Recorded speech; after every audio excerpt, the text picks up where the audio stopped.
What's good, squad? Frosty Phenix here. In this recent episode of Phuca-Name's Phuca-Pod Overtime, myself, Cornered, Noob, and Deserts just continuing our conversation on storylines that might have been a little extended past their primes, or why people do the things they do for continuing storylines. So check out this follow-up conversation that we had about that topic. Because he didn't say that, right? Now we're like, well, where does this start and where does this wish end? And for me, it's this is bad. Goku now has gotten a little blessing and he's gotten a little help. And again, for me, Vegeta ain't had that. Vegeta didn't have no help. He didn't have no wish from nobody. You know what I'm saying? Instead, all of Vegeta's people fucking died. His whole family, his whole lineage, his whole history. Remember, Vegeta, he's like the fourth Vegeta. He's like the fourth one. You know what I'm saying? All his legacy's gone. That people like to say, like, oh, why does he always chant like I'm the Prince of all Saiyans? Shit, he is traumatized, bro. All his shit is gone. Like he says that to himself. He's yelling it. He's chanting. He's fucking war crying that shit at his enemies to rally himself because he is angry and traumatized that all of his people got slain by this tyrant that he has to fucking see because he's not dead. That's why Vegeta is the fucking GOAT. That's and then true. This motherfucker, Bardock, right? He finds out Bardock had a wish. You know what I'm saying? I'd be pissed. I'd be like, bro, we slaves to Frieza, bro. And that's what you did with your wish? Save this monkey over here? Bro, if I was Vegeta, I would be fucking heated, bro. I'd be like, you had a wish, and this is what you did, dog. So you was cool with us all being slaves and shit, but you was like, nah, I'm gonna save my kid. Like, your sons could have been free if you just freed them from under a Frieza. You know, but then that goes to the conversation of like, oh, you could have been free as a slave if you had known you were a slave. They knew. But I know. But but the whole thing of like we knew, but did we know? Like yes. But then the other thing is that Bardock he didn't have that much forethought. Just kind of like thinking about it from a grander scale than I think the point that he's trying to make is the point that he's trying to make is that there was a wish. That's the base. That's the base to anything. He could have been like, I want Frieza dead. The fact that Goku has something behind him that's not hard work, that's not blood, sweat, and tears, that he is now blessed. That undermines any person that says, hey, I can just work hard enough and do it. Well, I'm not. Vegeta's that guy now. Yeah. Well, that's the thing. He's like, I can just work hard. Vegeta's always been that guy for me. Shout out to Vegeta. Shout out to Vegeta. So that's the issue with the whole wish, and that's why with the whole Neji is right thing. Because when I learned with when Naruto was the reincarnation of Ashura and then Sasuke's Indra, see, to me it would be more poetic if Naruto wasn't that and Sasuke was, because then you're literally saying a person who worked hard enough can overcome a literal incarnation of a god. Do you know how inspirational that is? Very much so. Absolutely. Do you know how that basically says that I can do something that even if somebody got all these blessings, I can also compete with them and go beyond them? Mm-hmm. Now they look at Goku and they're like, well, you're just blessed. That invalidates anything you do now. You know what show goes with that? What? You know what show has someone work from the sheer hard work and character development from the bottom to the top with no blessings, no lineage, no like. Honestly, we need more of those shows. This character didn't have any type of like. Yeah, he didn't have any type of bonuses or anything like that. Simone. Yeah, and that's why I love that one. This man was a regular digger. Gurren Lagann, my G. Gurren Lagann. That's why I said. Look, I know you don't gotta say. I'm falling back because you know how I feel about that shit. So that show, that man went from digging a hole in the ground. Go ahead. I was gonna say Yujiro. All Baki got was Yujiro. Oh, but you know who's another good example of that? Kenshi. Kenichi. Oh, Kenichi. Sorry, okay. Kenichi. Well, and that's the thing. It fits. It does fit with the lore. Like Gon had his lit father, and what do you call it? Of course, Naruto. We were just talking about fourth Hokage, and then so it fits with the shonen thing. I mean, oh yeah, that is Ichigo. And then, Ichigo literally shonen being formula. a mutt. Ichigo is like the blessed mutt. Ichigo is just lit for look. My hero, bruh got All Might's DNA, so now he's fire, right? Demon Slayer, bruh is one of the sun breathers. He's a descendant of a sun breather. Like that's what they do, like. You heard the theory that Deku does have a quirk or whatever, or he did. Yeah, I heard that shit, but it doesn't matter. Remember what I said? Like after he got all my shit, like that shit doesn't matter. Like at that point again, give that shit to Lemillion, okay? Because he had a quirk too, and he would. No, at this point, I got you, but I'm just saying, like if you give that to Millie Rock, and then he gets all those other quirks too, like he'd be lit as fuck too. But anyways. So the other thing I just wanted to say too, right? Because now Desert's back, so now I can say it. I was holding off because he went away. So Bardock got his tail ripped off by one of the heaters. Oh yeah.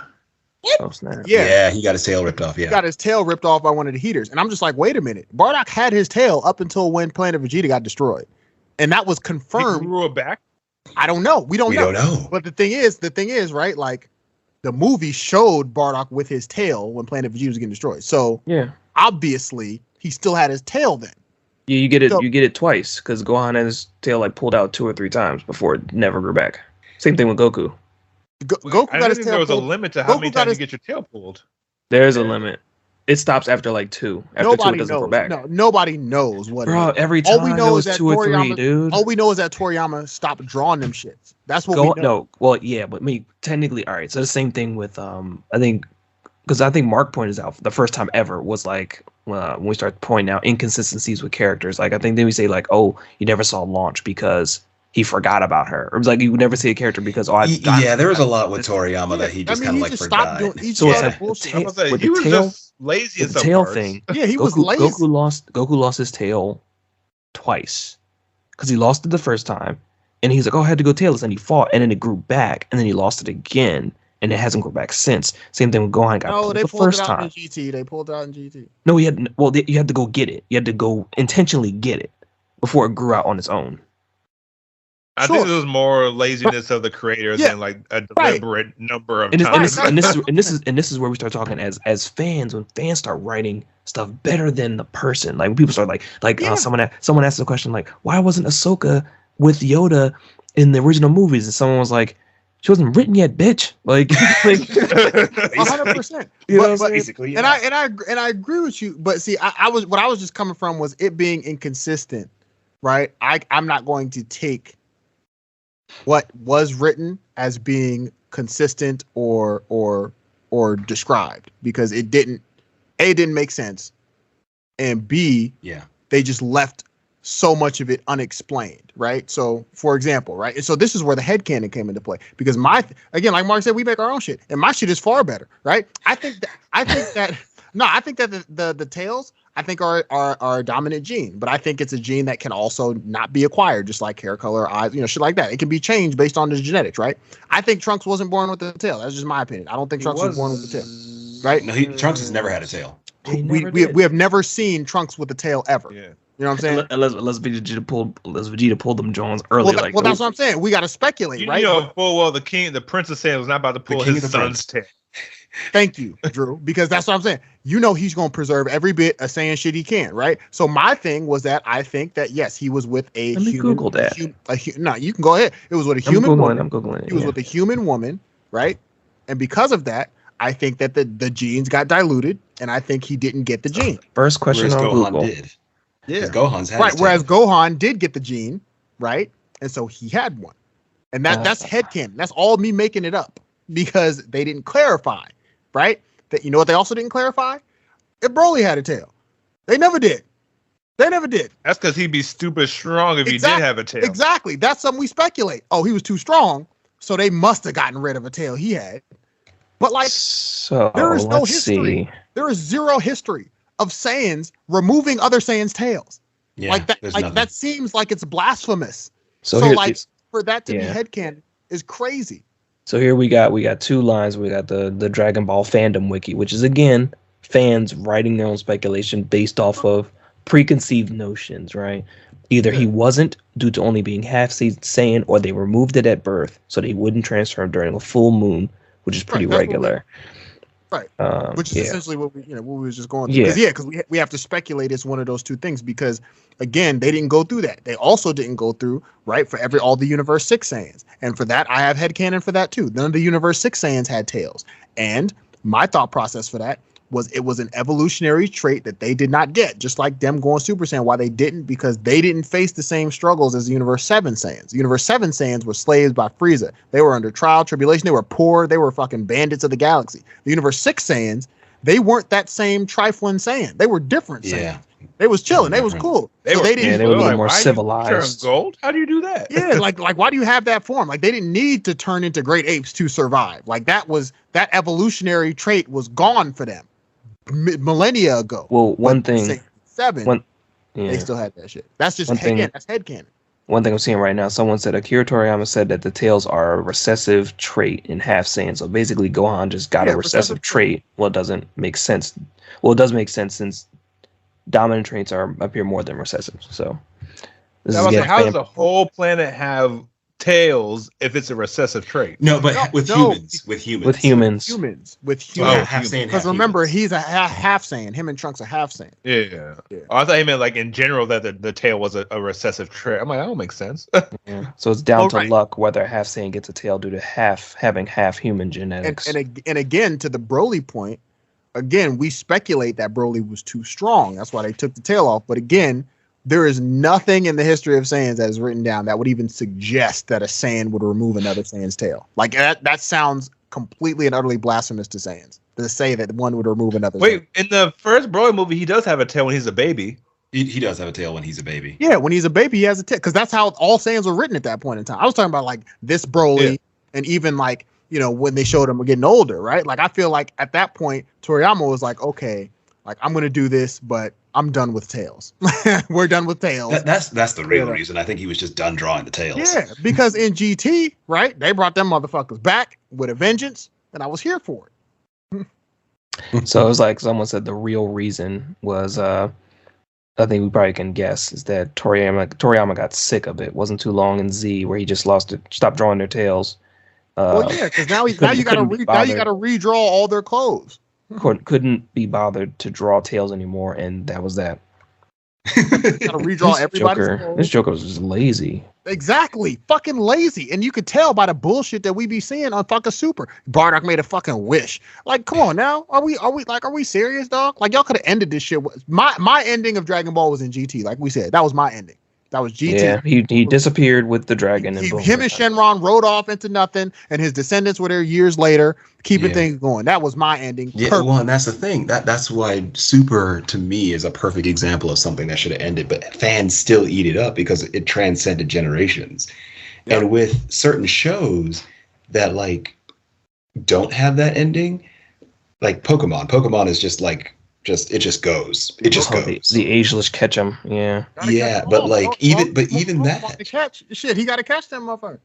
I mean, the ending for Pokemon is so easy. Just one day you see Ash become the guy who's above the Elite Four, and then like him and like the new like young potential trainer face. Some people think that's going to happen. Some people think they're actually getting there, where they're gonna finally leave Ash and then get somebody else. They should have let him be a champion and grow up. Like I think we're thinking about the wrong things. I think this is about the Pokemon. I think it's about as long as there are more Pokemon being made, they are going to continue making. They should have let him. They should have let him grow up. Pokemon and they should let him get darker and weirder because it's just like, who's that Pokemon? Pencil.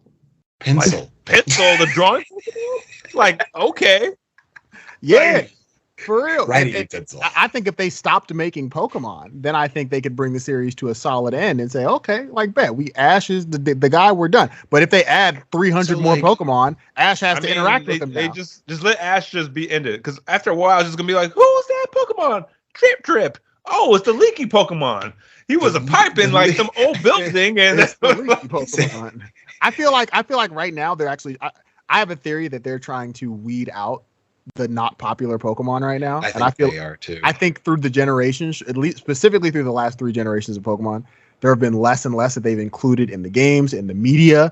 Like they don't show them, they don't make toys or or stuff with them anymore. I think they're starting to weed out the Pokemon, and I think they're trying to reduce it to just the ones that people like. Well, they did they did a Reddit poll. I want to say a couple of years ago, and they found that every Pokemon was somebody's favorite, except for like 2 or 3. But every evolutionary line, somebody said that was their favorite. That's fire. And see, that's how you know even the basic Jones. Like people love. I think they were. There's a reason yeah. Pokemon is the biggest franchise in the world. There's a reason. Yeah, and that's how you know. I can't lie. I'm definitely a Charizard guy, and my new Pokemon is like the Fire Rabbit guy who's in Sword, the third evolution of the Fire starter Pokemon. I was like, you gonna say the name? I can remember. No. Remember when we said Rogue One? That's my favorite. What's that bull name? He was like, what's that? Oh, he's like, that movie between 3 and 4. That boy name. Man. Yeah, Rogue One. I love that shit. That's my shit. If that was the blackest thing ever, what's that thing called? Yeah, that. I love it. You know that movie, young boy. You know that. Come on, help out. No, but it's Dragonite forever, bro, and Mewtwo. Nah, man, Arbok for days. I love Arbok. But it's all about Charizard, just a dragon fire Pokemon. Like, bro, it's about Aegislash. Aegislash is a whole sword. Like he's just a sword. Bro, Mewtwo is the fucking rawest Pokemon that's ever. Mewtwo was like, we need a little bit of Dragon Ball in this. And we need a little bit of some shit that is really fucking. We need a Saiyan Pokemon. We need a fire ass. This motherfucker's on a different level. Made this motherfucker in a lab, and he just basically went and OD'd everybody else. He was like, he did OD. Until Mew came around, and Mew was just over here just chilling, fighting him for kicks and giggles. Yeah, okay. Mew was like the Goku, yes. Like, but you know what I'm saying? Like, whatever. It's all good. Mewtwo didn't even go off. He was just like, hey, like I always like to say, okay, Mew was first discovered in Guyana. That's where my family's from. Shout out to Mew. Shout out to Guyana, South America. Yeah. But Mewtwo was like, fuck that. I'm the greatest Pokemon master. And I'm gonna just catch all your Pokemon and I'll beat all their asses. I'm the fucking gangster here. There's no Pokemon that's harder than that. They tried to make Lugia that dope. Remember in the movie, Lugia was like talking about peace and all this harmony and bullshit. Bro, Mewtwo would have folded Lugia. Okay? Folded this motherfucker. Lugia would have been flying around. He would be like, nah, he would like go to sleep. He killed this motherfucker, bro. Yeah, but those are cool Pokemon. The birds dancing and shit in the air. Nah, fuck that. I think Deoxys would give Mewtwo a run for his money. Yes, I agree, 100%. Hey, Rayquaza is my third, bro. The Deoxys Rayquaza fight, fucking fire. This dragon was like, who disturbs my realm? let me fold him real quick. But Deoxys is like an alien, bro. Like, yeah, he's an alien. That shit was like weird. But yeah, like that's my whole thing with like just storylines, because like with Halo, I was just like, man, it came to such a satisfying conclusion. I loved it.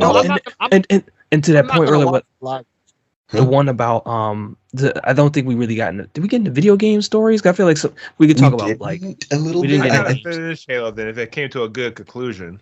It came to a good conclusion, and Bungie's like, we want to go do something else. Microsoft was like, I ain't watching that shit. No. Microsoft was like, no, we want more. We want more of it. And then Bungie was like, well, we have this other idea we're trying to do. And they were like, well, you can do that somewhere else. We're keeping Halo. Something like that. Like basically, yeah, that's basically what happened. That. And that's the thing. Like I don't know. I liked the Halo trilogy. To me, will always be the 1, 2, and 3. Like it's the story. Now, but here's the thing. I Halo 4. Okay, Halo, I was okay. I'm Halo 4 was good. There. I think we actually played a couple times. We were all still like in the 360 days, and I was like, I think played with Mark and Taylor a couple times. It was like Halo 4 was like, okay. Yeah. So here's the thing: Halo 4, Halo 4 actually had a great story. It had a great story. I thought it was the best story. I thought they did a great job. They did a great job of humanizing Chief without changing him. Like it humanized him. The only thing about Halo 4 was that was the game to me where the story was great. The gameplay was a little off, but the story was great. I loved how they explored Chief's humanity, like his relationship with Cortana, and then 5 happened. And the thing is, they had it with 4. All they needed to do was keep the didact keep the story about trying to get Cortana back. Like keep doing that. They had it. It's like when you're teaching your child T-ball and like the ball's right there and all they have to do is smack it off the tee and they just went and just missed it with 5. It was like it was right there. Is that what the show is too? That sounds like yeah. So the show is weird. I actually have a friend like live texting me whenever he watches it. It's been lit. You put live text? He's literally been like texting like what's happening in the show. And it's so weird. It's like so Chief got the Mandalorian treatment where not the anti-Mandalorian treatment I was where gonna say Mandalorian's fire last time I checked. Well, no, so he always has. You know how the Mandalorian mostly keeps his helmet on because of lore? Right. Chief apparently doesn't. Lore in Mandalorian, haha. Don't do that. So Chief apparently keeps his helmet off a lot. Apparently we're at the war with the Covenant, but we haven't discovered the Halos yet. There's already tension between Cortana and Master Chief. They're not friends. Like they're already like in tension. And this to me is the biggest sin. There's a human in the Covenant ranks. There's a human in the Covenant ranks. Like doing what though? Like a soldier? I don't know. She's right, like a slave? Right. She's like chilling with them. I think like she one of the high priests? Well, apparently a prophet, a San Shayum. Okay. See, that's still trash, but I could believe that more than like. Well, so that's the thing. A prophet was like reporting to her, and like I think she now went to go like see Chief or something like that because like they both react to this artifact or something like that, and so she's like desperately trying to meet him. Chief has already basically gone after the Spartan program with Halsey, which in the games he didn't care about that at all. He was like, humanity needs to be saved, and that's what I'm going to do. So, so wait, he takes off his helmet. His helmet's been off. Like Cortana, the Covenant, who notoriously and religiously hates humans, has one as a prophet. Has one in their ranks. This is not my Halo show. This is not my Halo. Giving the Covenant back their bomb. And then that's the thing. It's like, and they seem to be. This to me was the most interesting part. They seem to be going like there's this insurrectionist girl that like Chief saves or something like that. And I was like, okay, if they want to do like an insurrectionist story, that's something that they kind of touch on Halo, but they don't really. And I was like, I'd love to see that. Love to see more of that because that's why the Spartans were originally made. But yeah, like. It just seems to be all over the place. One of the things I keep texting my friend is, so we're fighting the Covenant still, right? Because there seems to be a whole lot of not fighting the Covenant going on.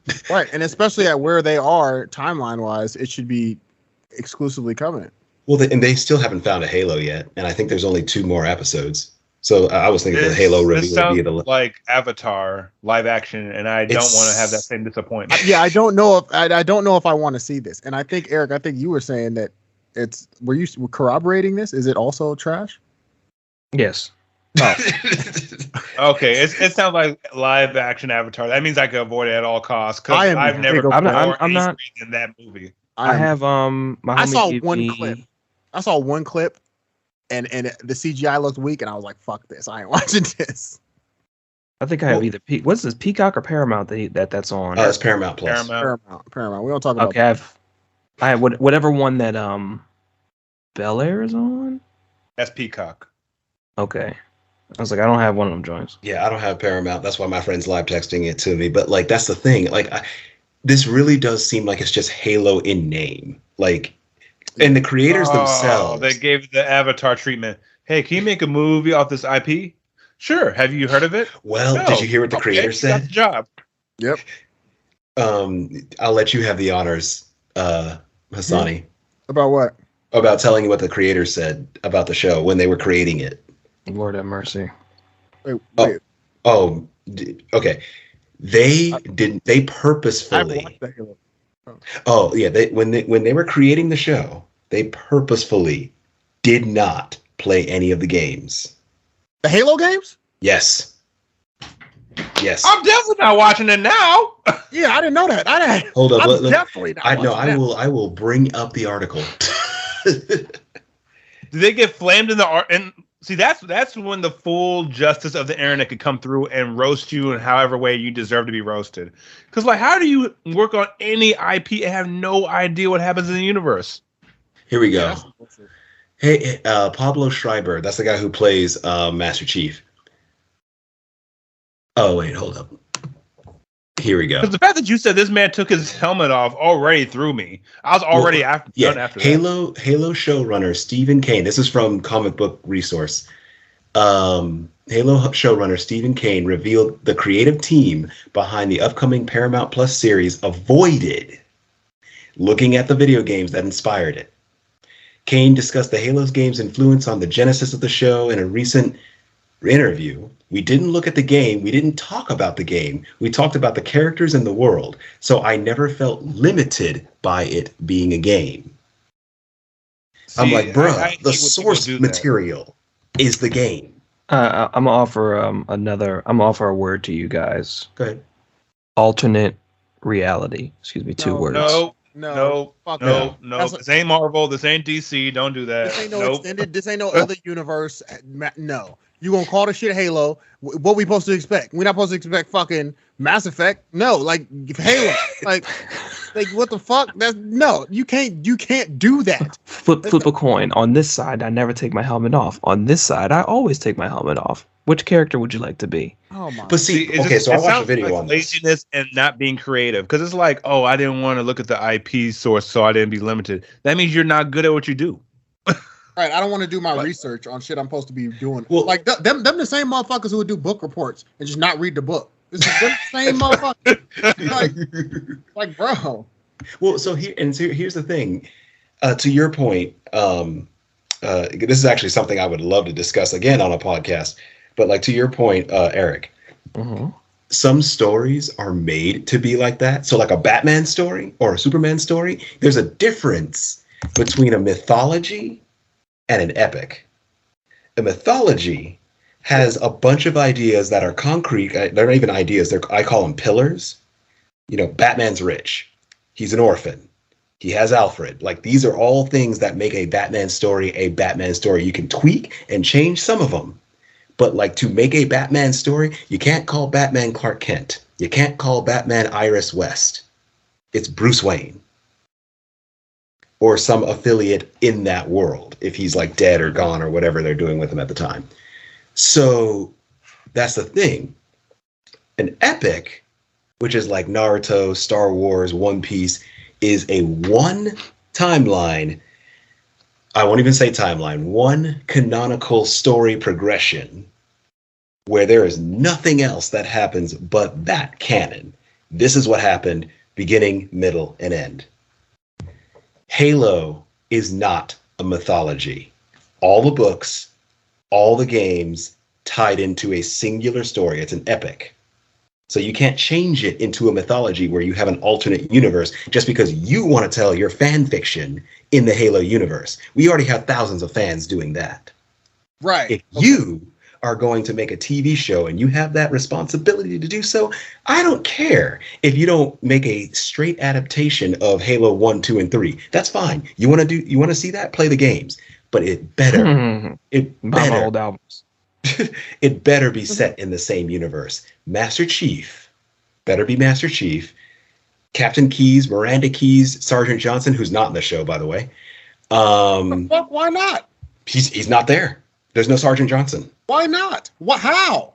That's why I get mad about a black Captain Keyes and a black Miranda Keyes, because I'm like, you got a black character who's a main character in Halo. Why is he not? No. Why is he not in the show? He clearly should be there. It's not like he was a young man in Halo 1. Like, he was definitely old enough to have been and should been in whatever this is, even if it was before. Maybe he's not, even if he's not a sergeant, he could be something else. Shit, he should be there. He's not there. He's not there. See, that's the type of people I can't meet in Hollywood. Oh. You can't act on this. Will be like, oh, I'm the creative force behind Halo. Oh, you did that?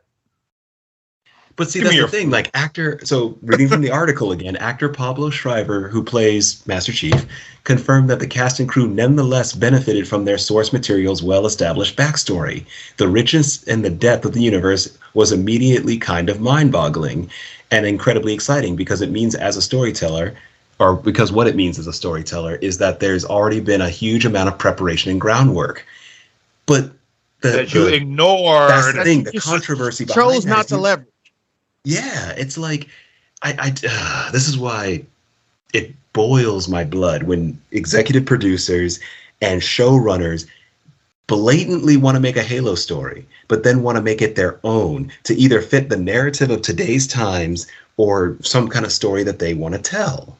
And I mean, please push back if you have a different point of view. But like, to me, that's not a Halo story. You want to tell a deep space story about, the political things of what is happening around this era?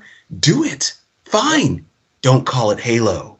Right. Because that's not what Halo is. This is why I love the Rick and Morty line when he was, I don't remember exactly how it went, but I steal it and repurpose it all the time. But basically when he was like, hey, I respect the fact of you this, if you respect the fact that I have that. And I think it's fair because I respect the fact if you want to be a creative and you want to butcher some shit, right? If you want to change something, I respect the fact, if you respect the fact that I'm going to think it's trash and not watch it. You got to understand that is a chance you are taking by not doing your due diligence. You got to understand this shit could be trash and it could be very poorly received. Not only that, but how am I supposed to have trust and faith in future projects that are based on video game stories or other nerd stuff if y'all keep putting out bullshit? That's why even though The Witcher isn't the greatest show ever, Henry Cavill played all the games and read all the books. He knows the source material. So there'll be shit that it will be written or talked about and he'll be like, nah, it should be this way. And they'll respect it. And it's just like, that's how you should do things, right? Yeah. Ang Lee was no expert on the Hulk when he did the first Hulk movie. And it showed. You know what I'm saying? It showed. Yeah. So that's what you get. You end up getting rewritten because you need Ed Norton. On the other hand, Ed Norton did all of his understanding, did all of his research, and understood the character and everything. And he wanted to have more creative control in the MCU. And they said no. And that's why he ain't there. But he did all of his research. And that's why his movie is regarded as the best Hulk movie. You know what I'm saying? So shit like that pisses me off because like you said, you have all this material here. People spent years writing the Halo source material. Years, right? They did all the work for you. And he even said they did. You got to take it and leverage it and use it. That's all you got to do. You don't got to sit here and make some brand new crazy story. That's not what anybody's asking for. Star Wars, we like Star Wars Visions and other shit because they have fleshed out this universe and they have let us know throughout years and years that there is more beyond the story we're getting. They have let us know that both by showing us and telling us. So now, because they have this vast universe they've created, they can create a story here. They can create a story there. They can create and plus they also I liked that because they said up front that they were like, look, the purpose of Star Wars Visions is that we are giving these studios complete creative control of a story within our universe. They can do whatever they want. Now knowing that, I'm not going in worried about canon because this is just a story inside that universe, the confines. And even this was being set up as a mythology, and I'm like, okay, cool. Yep, and even in the extended universe, when they had all the comic creators that were making all these storylines that were taking place in the universe and talking about all these things going on, you can do it with Star Wars because that universe exists. For Halo, if they wanted to tell a story about some random thing that was happening on another random whatever, it's a reach because the story wasn't set up that way. Yeah, that's these are other things we can talk about in another podcast, and that's the thing. I want to know. I wish I could just go in their minds and be like, why would you want to take other than money? I mean, I think it's just money, but why would you want to take an established franchise and say we're going to get creative with it? And I'm like, you don't have to. Or I know, not even you don't even have to. You can, but there are rules to this. The universe is defined, so just color within the lines. That's all you got to do. But you can make the tree blue if you want to do. Just color within the lines. Yep, that's what they needed to do. So I mean, I would have loved to see a Halo show that tied into the games, a la MCU or like Star Wars, like Rogue One. Shoot, have a series where it's about the Hell Jumpers, the ODSTs, and Master Chief is out doing what he's doing, and throughout the campaign you see ODSTs. So like have them join up with Chief when he's going to beat up the Prophet of Mercy or Regret. And like have them actually do it. And he's like, oh, look, here's a TV representation of the battle on Delta Halo. Mm-hmm. Bam. There you go. Just do that. I mean, I just feel like it's like some games don't need to be translated to a movie. The same thing about we've talked about. I agree, but they talked about because we they could. But I agree with you. Yeah, we did it. We were ODST. We were that unnamed Spartan before the glassing of Reach. You know. Yeah. And then in Halo 4, we had that side story where you made your Spartan and you went to save Halsey or whatever. So it was like that side story to 4 where you had that was that mode. It was like called Halo Assault or Halo Elite or something like that, where you were like doing these like exercise Spartan something. But it was it was a side thing in 4 where that was like not story. It was your Spartan doing the things. So would you have even made, and we could end on this point too, I don't want to keep you guys up. Would you have actually made a Halo show at all if you had to say so? No, it's kind of like I would. I'd have made a better one though. It's like yeah, we got to live through it as kids. It's like when they made what was like when they started making video game movies like did with the Sonic movies or whatever, which is an interpretation because that's not the experience that I played through in Sonic 1 or Adventure, where I had a guy and his wife trying to save me from my owl mother giving up her life to save my life. So it's like yeah. I would have, just because I think premium TV is the best way to represent video games in media. I think having a season of some high budget shit, I think is better than having a movie for a video game, personally. And I think they could have done a lot better with Halo from what it seems, because I didn't watch it. I would have done a lot better to bring it more in line with the Halo 1 story, because that was the epic beginning. I think that would have been great. I think they could have adapted it in a way where it wouldn't have been exactly how you experienced it as the main character, but they could have at least woven it in there, and you could have seen it. Yeah, they could have told like that story. I think is what was worth telling in a TV show, the Halo 1 story. I think that. Yeah, it could have been. I'm with you. It could have been a TV show, right? 5 episodes of that whole experience. I am also with you on there are some video games I don't think that need to be adapted in a movie, and this is a super hot take. A lot of people want to make Legend of Zelda. I think you could leave that alone. God forbid, honestly. Please don't. I think you could leave that alone. I don't think that needs to be on the TV. I don't need that, because the reason why you don't need it is so clear too, because you got to fill space, and so like, what is he going to be doing? Right? They're gonna have all this dialogue in there. Like, let's he can't even talk. He has to get through this whole thing without communicating. Like this is not fit for this. You know what I'm saying? And Link is what? I was gonna say, unless they like did that shit Tom and Jerry style and they just didn't have a lot of dialogue. And I didn't even see that movie yet. Well, no, not the Tom and Jerry movie. No, I'm talking about that shit. I'm talking about like the old cartoons from the 60s and 70s, which was like the golden age of Tom and Jerry was the 60s, but like where they just used a lot of audio and it was more of a visual movie, and not if they did the movie and didn't have like dialogue like that and did just use a ton of, they OD'd on thematic elements and sound to make it something, that's a reach, and that's hard to do. That's the only way I'd watch it though, because I'm not trying to watch this, Link and Zelda situation with something else happening over here, and they're talking about it all wild. I'm just like, who the fuck are y'all? Like, what is? Right, that's not a vibe. And leave it fan made, because I'm pretty sure people have, like, that was like their fan made trailer of Legend of Zelda where people like cosplayers and people do that shit, and let that be that. But the other thing was Link's representation is meant to be a link to you, like his name is Link because it links you to the game, or something like that when you start. That's why he's named Link, yeah. Yeah, so it's like well, that's like same thing with Chief when people got upset when Master Chief finally took his helmet off, because we didn't know what he looked like ever for years, because you could assume he was just you, but now he has a face, and it's like, well, that's not me. Now I know what he looks like in whatever. So when you start adding back to our representation thing, we did know it wasn't a woman. Unlike Samus and Metroid, where we didn't we didn't know until the end that it was a woman. I didn't know Samus was a woman until Smash. I knew just because of video game lore. Like people would, playground talk. People were like, oh yeah, she's a woman. Yeah, I don't think any of us were in that revolution for the first one where it was like, oh fuck, what? I don't think because we were young at that point. We were young as fuck to know why that would be a big... I think we may not have even been alive. The first Metroid, I think, was in the 80s. Well, that's what I'm saying. The first one was back then, but I'm saying even if we did play it, it would have been as kids where we didn't even understand the impact of it being a woman, like being a thing.